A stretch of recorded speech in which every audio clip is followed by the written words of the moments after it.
ইন্নামাল আমালু বিল খাওয়াতিম আও কামা ক্বালা রাসূলুল্লাহ সাল্লাল্লাহু আলাইহি ওয়াসাল্লাম। আলহামদুলিল্লাহ, আল্লাহ তাআলার কাছে অসংখ্য অগণিত শুকর ও সুজুদ প্রকাশ করছি, সেজন্য সবাই জুড়ে ছুঁয়ে বলি আলহামদুলিল্লাহ। আজকের বয়ানে এমন কিছু তথ্য দেওয়া হবে যে তথ্যগুলো আমাদের অবশ্যই জানা থাকা প্রয়োজন, অথবা এখানে যারা বসে আছেন ওগুলা সম্পর্কে খুব বেশি করে ধারণা থাকা প্রয়োজন। আল্লাহ তাআলা তিনি আরবি মাস দান করেছেন, জিলহজ মাসের মাধ্যমে আরবি মাস সমাপ্ত ঘটবে। রব্বে কারিম তিনি আরবি মাস দান করেছেন 12টা: মুহররম, সফর, রবিউল আউয়াল, রবিউল সানি, জমাদাল আউয়াল, জমাদাল সানি, রজব, শাবান, রমজান, শাওয়াল, জিলকদ, জিলহজ। এই 12টা মাস, সবাই বলি আলহামদুলিল্লাহ। এই 12টা মাস আল্লাহ পাক বলেন ইন্না ইদ্দাতাশ শুহুরি ইনদাল্লাহি 12। আল্লাহ পাক বলতেছেন নিশ্চয়ই মাসের গণনা, মাসের হিসাব, মাস কয়টা আল্লাহর নিকটে 12টা। ইসনা অর্থ হলো 2, আশার মানে হলো 10। 10 আর 2 হলো কত? যোগ করলে 12 হয়। এই 12টা, এই 12টা মাস আরবি মাস, ইংরেজিও না, বাংলাও না, আরবি মাসের কথা বলা হয়েছে। ইংরেজি মাসও নয়, আরবিও মাস নয়, বাংলা মাসও নয়, শুধু আরবি মাস। এই আরবি মাস যেহেতু জিলহজ মাসের মাধ্যমে আল্লাহ তাআলা এই হিজরি সনটা সমাপ্তি ঘটাচ্ছেন, সুতরাং তাহলে বোঝা গেল আরবি মাস হিসেবে আমাদের এই জিলহজ মাসটা হলো একটা গণনা করার মাস। গত জুমাতে বলেছিলাম যে নিজের আমল গোলায় দেখবেন কি পর্যায়ে হয়েছে। একটা মানুষ সে শরীয়তকে সাপোর্ট করে, সে শরীয়ত ভাবে চলে, তার ভিতরে 5টা জিনিস লাগবে। কটা জিনিস বলেন? 5টা। 1 নম্বর হলো শুদ্ধ ঈমান। শুদ্ধ ঈমান, নষ্ট ঈমান নয়। যে মানুষের ভিতরে এই 5টা জিনিস পাওয়া যাবে তাহলে বুঝতে হবে এই মানুষটা আলহামদুলিল্লাহ সে পুরাপুরি দিনের মধ্যে আছে, এই মানুষটা অবশ্যই ইসলামের মধ্যে আছে, ইসলাম অবশ্যই তার ভিতরে আছে, সে ইসলাম নিয়ে আছে, তার পরিবার ইসলাম নিয়ে আছে। এর মধ্যে 1 নম্বর হলো শুদ্ধ ঈমান, নষ্ট ঈমান নয়। শুদ্ধ ঈমান অর্থাৎ যে আল্লাহ পাক, আমরা তো শুধু বলি যে আল্লাহ পাক সৃষ্টি করেছে, এগুলা ঈমান আনা, এগুলা সবই বিশ্বাস করি, এগুলা সবই মানি, কিন্তু যেটা আরো মূল জিনিসটা আমাদের এখনো বোঝা আসে নাই। আমরা বাহ্যিক ভাবে দেখি যে এরকম ভাবে ইনকাম করতেছি, টাকা পাচ্ছি, বাবা ইনকাম করতেছে, ফাদার ইনকাম করতেছে, জব করতেছে, আমরা টাকা পাচ্ছি। কৃষক সে কাজ করে, শ্রম দেয়, সে টাকা পাচ্ছে। এরকম ভাবে যে যে লাইনে জব করে আমরা এটাই বুঝি তার মাধ্যমে আমরা টাকা পাচ্ছি, এরকম ইনকাম আমাদের হচ্ছে। আসলে কি বাস্তব এরকম?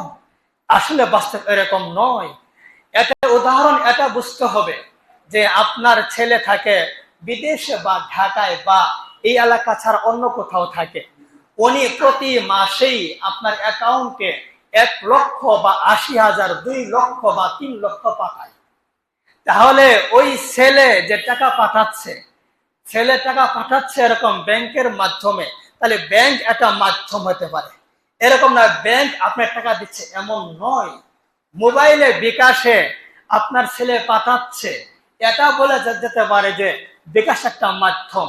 যদি আমার ছেলে না টাকা পাঠাইতো তাহলে এই টাকাটা আমি পাইতাম না। যদি আমার ছেলে ব্যাংকের মাধ্যমে টাকা না পাঠাইতো তাহলে আমি টাকা পাঠাইতাম না। তাহলে বোঝা গেল আমার ছেলে টাকা পাঠাচ্ছে বলে আমি টাকা পাচ্ছি। মাঝখানে যেগুলো এগুলো মাধ্যম মোবাইল মাধ্যম, বিকাশ মাধ্যম, এরকম ব্যাংক, এগুলো হলো মাধ্যম। মূলত হলো আমার ছেলে টাকা পাঠাচ্ছে বলে আমি টাকা পাচ্ছি। ঠিক তদ্রুপ ভাবে আমরা দেখি যে চাকরির মাধ্যমে টাকা পাচ্ছি, আসলে চাকরির একটা মাধ্যম হতে পারে। আসলে এগুলা মূল জিনিস না। মূল জিনিস হলো আল্লাহ পাক আপনাকে টাকা দেওয়াচ্ছে। যদি আল্লাহ পাক ওই রাস্তা বন্ধ করে দেন, কিসের চাকরি, কিসের ব্যাংক, কিসের শ্রম, কিসের কৃষিকাজের একটা কাজে আসবে না। দেখুন, কয়েক বছর আগে শিলা বৃষ্টি হয়েছে, এখনো বিভিন্ন স্থানে বন্যা হয়, পাকা ধানগুলা তারা কাটতে পারতেছে না, ওই মূল উনি এগুলা বন্ধ করে দিয়েছে। তাহলে বোঝা গেল এই যে আমরা চাকরি করে যা কিছু করি, এটাই ইমান রাখতে হবে। আমার চাকরি মূল নয়, আমার ছেলে মূল নয়, আমার ব্যাংক মূল নয়, আমার কৃষিকাজ মূল নয়, মূল একমাত্র আল্লাহ। যেভাবে আপনাদেরকে বোঝানো হলো, দুনিয়ার উদাহরণ দ্বারা যেটা আপনাদেরকে বোঝানো হলো, ওই যে ছেলে পাঠাই বলে আপনি টাকা পাচ্ছেন, মাঝখানে যেগুলো হচ্ছে সব মাধ্যম হচ্ছে। ঠিক তদ্রুপ ভাবে আপনি আমি যাই কিছু করি না কেন, সবই মূল হল আল্লাহ পাক। এই ইমানটা ভিতরে রাখতে হবে, এটা হলো মূল ইমান। আজ আমাদের মূল ইমান নেই, নষ্ট আছে, নষ্ট ইমান। শুদ্ধ ইমান নেই, শুদ্ধ ইমান। যদি এই শুদ্ধ ইমানটা যদি জরিপ করা হয়, যে জিলহজ মাস, এটা হলো এই আরবি সনের শেষ মাস, আমার এই শেষ মাস হিসেবে বাকি 11 মাস আমার আমলের কি অবস্থা, আমার ইমানের কি অবস্থা, আমি কি ইমানে শুদ্ধ ইমান ছিল নাকি আমার ইমান নষ্ট ইমান ছিল, এটা জরিপ করে দেখা হয়, তাহলে ইনশাল্লাহ এটাই প্রমাণিত হবে যে ইমান, প্রায় লোকের ইমান হলো নষ্ট ইমান, শুদ্ধ ইমান নেই। এক নম্বর, যার ভিতরে এই জিনিসটা পাওয়া যাবে, শুদ্ধ ইমান, তাহলে বোঝা যাবে ওই লোকটা ইসলামের মধ্যে আছে, সে শরীয়তের মধ্যে আছে, সে এরকম ভাবে জান্নাত হিসেবে আছে, ওই লোকটাই হলো ভালো। এক নম্বর। নম্বর দুই নম্বর হলো যে ইবাদত গুলা সুন্নাহ অনুযায়ী, সুন্নাহ অনুযায়ী ইবাদত যেগুলো আমরা করতেছি এগুলা সুন্নাত হিসেবে হতে হবে। নবীজি যেভাবে করেছেন এভাবে করেন কিনা, আমার আমলটা শরীয়ত সম্মত কিনা, আমার নামাজটা শরীয়ত সম্মত কিনা, আমার যাকাতটা শরীয়ত সম্মত কিনা, আমার কথাবার্তা শরীয়ত সম্মত কিনা, আমার চলাফেরা শরীয়ত সম্মত কিনা, এই আমলগুলো হতে হবে শরীয়ত সম্মত। এখন যদি একটা হিসাব করা হয় যে বিগত 11 মাস আমার আমল, আমার জিন্দিগি, আমার নামাজ, আমার রোজা, আমার মুখের ভাষা, আমার চলাফেরা, আমার লেনদেন, এগুলা শরীয়ত ভাবে হয়েছে কিনা, যদি শরীয়ত ভাবে হয়ে থাকে তাহলে অবশ্যই আপনি ইসলামের মধ্যে আছে। এক নম্বর কি বলেন? এক নম্বর কি? শুদ্ধ ইমান। এক নম্বর কি বলেন? শুদ্ধ ইমান। 2 নম্বর হলো যে ইবাদত হতে হবে শরীয়ত সম্মত। 2 নম্বর যেটা কইলাম। নম্বর 3 নম্বর হলো এরকম ভাবে ইনকাম হওয়া লাগবে বৈধ, আয় অর্থ হওয়া লাগবে বৈধ। নিজের ইনকামের মধ্যে, নিজের আয়ের মধ্যে, নিজের অর্থের মধ্যে, নিজের জবের মধ্যে, নিজের চাকরির মধ্যে এরকম একটা হালাল হওয়া লাগবে, বৈধ হওয়া লাগবে। যখন নাকি বৈধ হবে, যখন নাকি এরকম শরীয়ত সম্মত হবে, তখন একটা এরকম হালাল হবে, তাহলে বুঝতে হবে এই লোকটা ইসলামের মধ্যে আছে, এই লোকটা ইমানের মধ্যে আছে, এই লোকটা শরীয়তের মধ্যে আছে। এখন যদি একটা জরিপ করা হয় বিগত 11 মাস, এই যে একটা বছর যে গেল, আমার ইনকামের কি অবস্থা, আমার ইনকামটা কি হালাল নাকি হারাম, আমার ইনকামটা কি বৈধ নাকি অবৈধ, আমার ইনকামটা কি শরীয়ত সম্মত নাকি শরীয়ত সম্মত নয়, এটা যদি জরিপ করা হয় তাহলে সবগুলা বের হবে নিজের আমলের অবস্থা। এটা হলো 3 নম্বর। এই জন্য আল্লাহ পাক তিনি কোরআনের মধ্যে বলেছেন, ইন্না ইদ্দাতাশ শুহুরি ইনদাল্লাহি 12। এই আরবি 12 মাস আল্লাহ পাক হিসাব করে রাখছে। আল্লাহ পাক আরবি 12 মাস, এটি সরাসরি ইসলামের সঙ্গে সম্পর্ক। আরবি 12 মাস এটি সরাসরি আল্লাহর সঙ্গে সম্পর্ক। যারা জুমার নামাজ জন্য এখানে এসেছেন, আপনারা অবশ্যই জানেন যে আপনারা এরকম ভাবে কোরআনের মধ্যে পড়েছেন, খালাকাস সামাওয়াতি ওয়াল আরদা ফি সিত্তাতি আইয়াম। রব্বে কারীম, রব্বে কারীম এই আকাশ আর এই জমিন পৃথিবী, ফি সিত্তাতি আইয়াম, মাত্র 6 দিনে সৃষ্টি করেছেন। কয় দিনে বলেন? 6 দিন। এই যে দিন আসলে, এই দিন মানে কোন দিন? আরবি দিনগুলা, আরবি, নো ইংলিশ, নো বাংলা, শুধু আরবি, শুধু আরবি। আরবির কত পাওয়ার দেখেন। আল্লাহ পাক তিনি বলেন ফি সিত্তাতি আইয়াম, আল্লাহ পাক এই আসমান, এই পৃথিবী তিনি এরকম 6 দিনে সৃষ্টি করেছেন।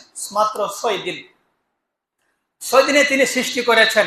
কিতাবে তাফসীরে কিতাবের মধ্যে এসেছে, এই পৃথিবীর মধ্যে যেগুলো বড় বড় নিয়ামত আছে, বড় বড় নিয়ামত কি? এই আসমান, এই পৃথিবী, এগুলা বড় বড় নিয়ামত। এই সূর্য, এই চাঁদ, এই এগুলা হলো বড় বড় নিয়ামত।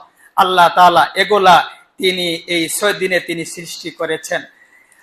এই 6 দিন বলতে আজকে শুক্রবার, কালকে শনিবার, এরপরে রবিবার, সোমবার, মঙ্গলবার, বুধবার, বৃহস্পতিবার, এরকম 6 দিন নাকি? না না না, হয়তো বা এরকম ভাবে আপনারা এটা বুঝে আসছেন যে মাত্র 6 দিন, যে দিনগুলা আমরা দুনিয়াতে হিসাব করে থাকি, মনে হয় এটা হবে। আসলে তাফসীর কিতাবের মধ্যে আসছে এই যে দুনিয়ার দিন, এই দিন নয়। আল্লাহ পাক বলেন ইন্নামা আমরুহু ইযা আরাদা শাইআন আন ইয়াকুলা লাহু কুন ফায়াকুন। সে বলে সুবহানাল্লাহ। আল্লাহ পাকের তো এরকম তার ক্ষমতা আছে, শুধু বলবে আর হয়ে যাবে, ক্ষমতা অবশ্যই আছে।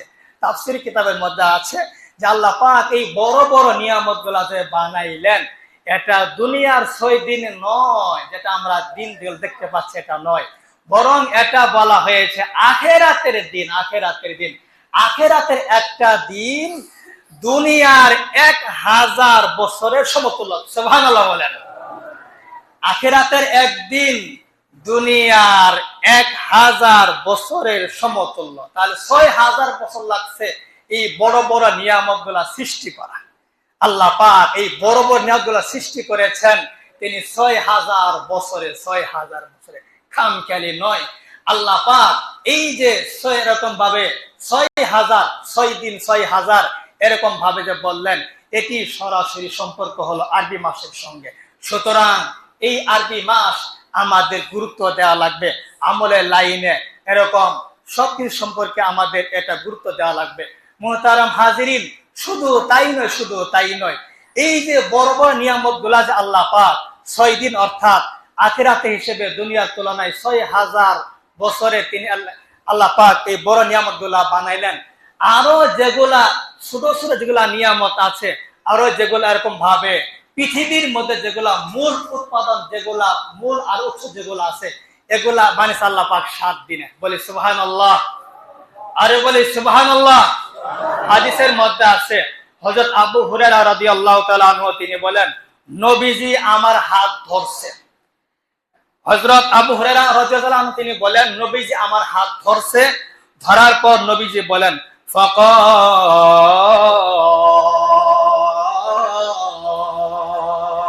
পয়গম্বর আমাকে, আবু হুরায়রা সাহাবী বলেন, আমার হাত নবীজি ধরছে। ধরার পরে নবীজি বললেন, খালাকাল্লাহু তুরবাতা ইয়াউমাস সাবতি। মুসলিম শরীফের হাদিসের মধ্যে আছে, আল্লাহ তাআলা তিনি এরকম মাটি বানাইছে শনিবারের দিন। কি বারের দিন কথা বলেন? ইয়াউমাস সাবতি অর্থ হলো শনিবার। শনিবার, শনিবার। পয়গম্বর বিশ্ব নবী রাসূলুল্লাহ সাল্লাল্লাহু আলাইহি সাল্লাম তিনি আবু হুরায়রাকে বলছেন, আবু হুরায়রা, আল্লাহ পাক তিনি এই পৃথিবীর জমিনকে তিনি সৃষ্টি করেছেন শনিবার, ইয়াউমাস সাবতি। খালাকাল্লাহু তুরবাতা ইয়াউমাস সাবতি। আল্লাহ তাআলা শনিবারের দিনে পৃথিবীর জমিগুলা, মাটিগুলা তিনি সৃষ্টি করেছেন। ওয়া খালাকা ফিহাল জিবালা ইয়াউমাল আহাদি। এবং আল্লাহ তাআলা রবিবার তিনি পাহাড় পর্বতকে তিনি বানাইছে। বলে সুবহানাল্লাহ। শনিবার বানাইছে। এরকম মাটি যতগুলা দেখেন, সমস্ত মাটিগুলো আল্লাহ পাক তৈরি করেছেন। আর রবিবার তিনি সৃষ্টি করেছেন পাহাড় পর্বত জঙ্গল যা আছে, আমরা তো কিছুই দেখি নাই। আমাদের অজান্তে যা কিছু পাহাড় পর্বত জঙ্গল যা কিছু আছে আল্লাহ পাক তিনি এগুলা সব সৃষ্টি করলেন রবিবার। হযরত পয়গম্বর বিশ্ব নবী তিনি আরো বলেন, ও খালাকাশ শাজারা ইয়াউমাল ইসনাইন। রবিবার পরে কি বার? রবিবার পরে কি বার? সোমবার। সোমবার আল্লাহ পাক সৃষ্টি করেছেন এই গাছপালা তরুলতা যা কিছু আমরা দেখি গাছ জগতে, সমস্ত গাছগুলা আল্লাহ পাক এই তিনি সোমবারে তিনি সৃষ্টি করেছেন। আপনার এই কথাগুলো ভালো করে শুনতেছেন? আল্লাহ পাক এই হাদিসটা মুসলিম শরীফের হাদিস, সোমবারে আল্লাহ পাক এগুলা বানাইছেন।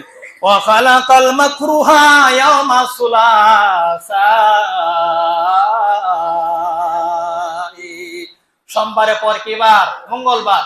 মঙ্গলবার দিন আল্লাহ তাআলা তিনি অপছন্দ জিনিস তিনি সৃষ্টি করেছেন, যেগুলো আমরা পছন্দ করি না এগুলো আল্লাহ পাক সৃষ্টি করেছেন। কুফর এরকম, নিফাক এরকম যেগুলা অবৈধ, যেগুলো আমরা পছন্দ করি না এগুলো আল্লাহ পাক সৃষ্টি করেছেন বান্দাকে পরীক্ষা করার জন্য। বান্দাকে পরীক্ষা করার জন্য। না, পরীক্ষা কিভাবে হবে? বান্দাকে পরীক্ষা করার জন্য। এই হলো আপনার মঙ্গলবার। মঙ্গলবারের পরে কি বার? বুধবার। ওয়াখালাকান নূরা ইয়াওমাল আরবিআ।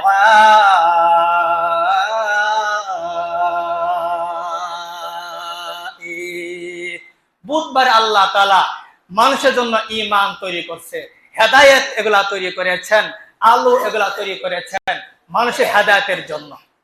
আগেরটা ছিল যে মানুষ এরকম কুফর করবে, সেটা ছিল বুধবারে সৃষ্টি করেছেন মঙ্গলবারে, আর বুধবার সৃষ্টি করেছেন ঈমান, নূর, আলো, হেদায়েত সৃষ্টি করেছেন বুধবার। বুধবারের পরে কি বার? বৃহস্পতিবার। ওয়াবাসা ফিহা দাওয়াবা ইয়াউমাল খামিস। বৃহস্পতিবার রব্বে কারীম তিনি জীব জন্তু এগুলা সৃষ্টি করেছেন। জীব জন্তু পোকা মাকড় যা আছে, হাতি ঘোড়া যা, গরু ছাগল যা কিছু দেখেন এগুলো সব কিছু আল্লাহ তাআলা তিনি সৃষ্টি করেছেন সেই বৃহস্পতিবার ইয়াউমাল খামিস। পয়গম্বর বিশ্ব নবী রাসূলুল্লাহ সাল্লাল্লাহু আলাইহি সাল্লাম তিনি হযরত আবু হুরায়রা রাদিয়াল্লাহু আনহুকে তিনি হাত ধরে এই কথাগুলো বললেন। এখন শুধু বাকি আরেকদিন শুক্রবার। আচ্ছা, এই শুক্রবার কাকে সৃষ্টি করেছেন? কাকে সৃষ্টি করলেন?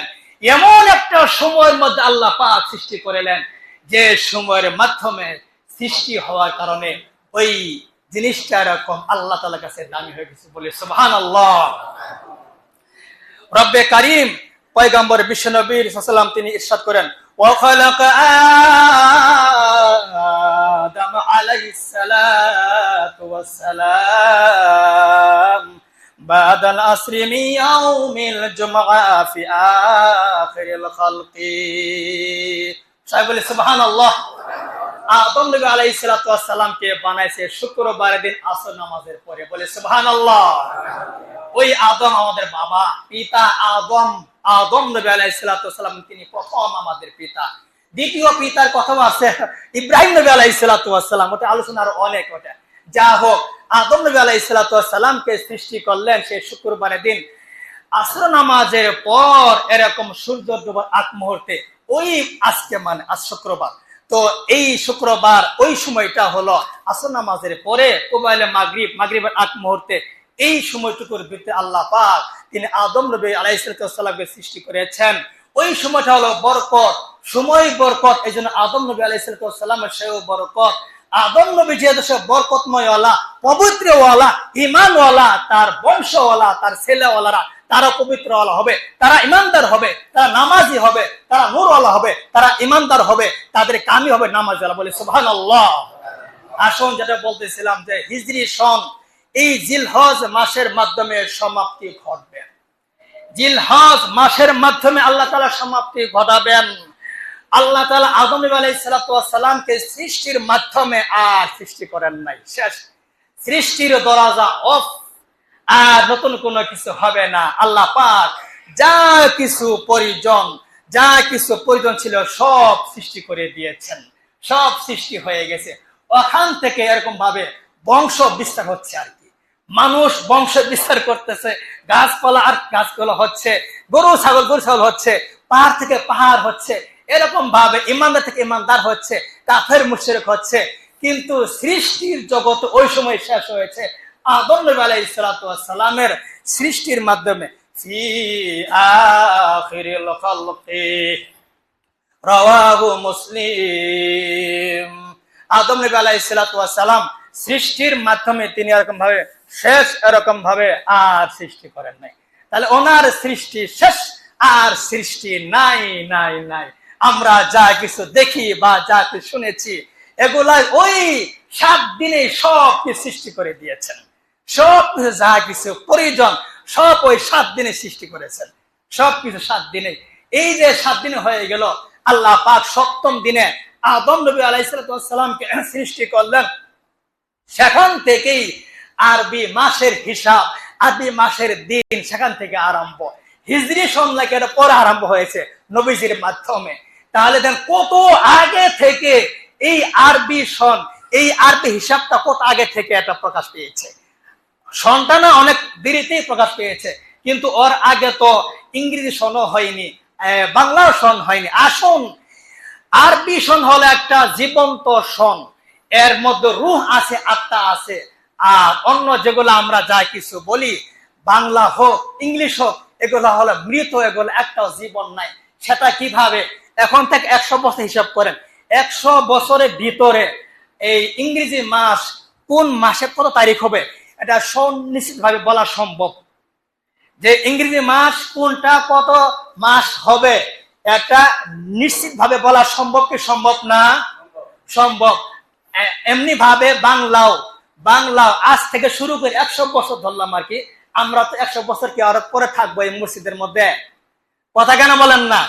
সাধারণত আমরা যারা এখানে বসেছি, ছোট হোক বড় হোক বেঁচে হোক, সাধারণত এটা বলা যেতে পারে আগামী 100 বছরে যখন পার হয়ে যাবে, এখন যারা আমরা আছি আর কেউ থাকবো না। সাধারণত কথা বলছি আর কি, সাধারণত 100 বছরের মধ্যে রাখি, ওই দিকে আর যাই না। 100 বছর হিসাব করলে ইংরেজি কত মাস, একটা মাস অবশ্যই বলতে পারে, কত মাস, এই যে কত তারিখ হবে কি হবে সব বলতে পারবে। এমনি ভাবে বাংলা কত তারিখ শেষ সবকিছু বলতে পারবে, সবকিছু তারা বলতে পারবে। কিন্তু আরবি কেউ বলতে পারবে না। কেউ কি গ্যারান্টি দিতে পারবে এই যে আরবি জিলহজ মাস 30-31 যাবে? কেউ কি এটা বলতে পারবে? কেউ বলতে পারবে না। একমাত্র আল্লাহ তাআলা বলতে পারবেন। এটা কি 29 যায় নাকি 30 যায়? বিভিন্ন ক্যালেন্ডারে দেখবেন নিচে দেওয়া আছে। আমাদের প্রোগ্রাম গুলো সবকিছু চাঁদের পর নির্ভরশীল হবে। সুতরাং চাঁদের তারিখের মধ্যে, আরবি তারিখের মধ্যে সবাই এরকম ভাবে সেখানে মাথা নিচু, আর সেখানে কিছু বলতে পারে না। তাহলে বোঝা গেল যেগুলো আপনি নড়াচড়া করে না, এগুলো তো মরাই। ইংরেজি তারিখ মরা তারিখ, বাংলা তারিখ মরা তারিখ।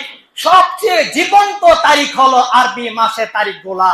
আরবি মাস এটা 29 হয়, 30 হয়, এটার খবরটা শুধু একমাত্র আল্লাহ তাআলা জানে, আর কেউ জানে না। সুতরাং এসে বলা যায় ইসলামের মধ্যে, ইসলামের সমস্ত খুঁটিনাটি বিষয়গুলো এরকম ভাবে সরাসরি সম্পর্ক হলো আরবি সনের সঙ্গে। সুতরাং আর আরবিটা এরকম ভাবে আল্লাহ পাকের সঙ্গে সম্পর্ক। সুতরাং ইসলাম ধর্ম হলো সত্য ধর্ম, ইসলাম ধর্ম হলো লেটেস্ট ধর্ম, এর চেয়ে আর কোন উত্তম ধর্ম হতে পারে না। কথা ঠিক কিনা? ঠিক কিনা? সবাই জোরে বলেন। এই জিলহজ মাস থেকে আমাদের শিক্ষা নেওয়া লাগবে। আমাদের যারা এই ইসলাম ধর্ম আছে, এটা সবচেয়ে সত্য ধর্ম, এটা হলো লেটেস্ট ধর্ম, এর উপরে আর কোন ধর্ম হতে পারে না। আসুন, যে ধর্মের মধ্যে আমরা আছি এই ধর্মকে আমরা খুব সম্মান করি। পয়গম্বর তিনি বলেন ইন্নামাল আমালু বিল খাওয়াতিম। পয়গম্বর তিনি বলেন যার শেষ আমল সুন্দর হবে তার সবই সুন্দর হবে। আজ জিলহজ মাস, এই আরবি সনের সমাপ্তি ঘটনের মাস।